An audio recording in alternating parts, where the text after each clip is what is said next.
శ్రీకాకుళం జిల్లా పలాస మండలం లక్ష్మీపురం జాతీయ రహదారిపై పీడీఎస్ బియ్యం పట్టుబడింది. శ్రీకాకుళం జిల్లా కోటబొమ్మాళి నుండి ఒడిశాలోని భువనేశ్వర్కు ఐచర్ వ్యాన్లో తరలిస్తుండగా లక్ష్మీపురం రహదారిపై కాశీబుగ్గ పోలీసులు పట్టుకున్నారు.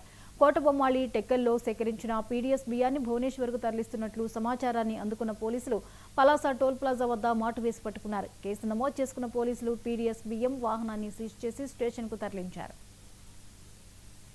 ఒక ఐచర్ వ్యాన్లో ఇంచుమించు 220 బ్యాగులు అంటే 1100 కేజీలు అనమాట మొత్తం.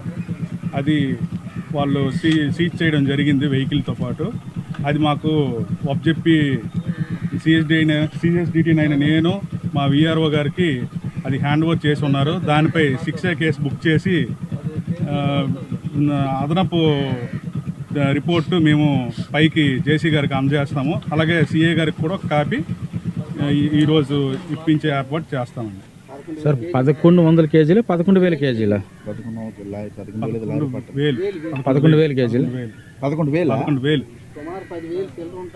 అది ఎన్ని క్వింటల్ లెక్క ఎంత వస్తుంది? 10 క్వింటాలు చిల్లర ఉంటుంది. సార్ మీ దీంట్లో అది ఏమని వచ్చే బయట బిల్లు చూపెట్టు నార్మల్ రైస్ అని అంటున్నాడు కదా, ఏంటిది? నార్మల్ రైస్ అయితే కాదు, పీడిఎస్ఏ.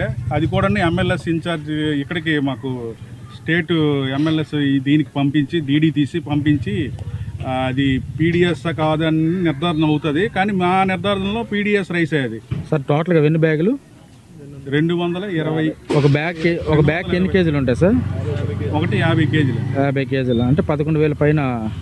ఒక ఐచర్ వ్యాన్లో శ్రీకాకుళం జిల్లా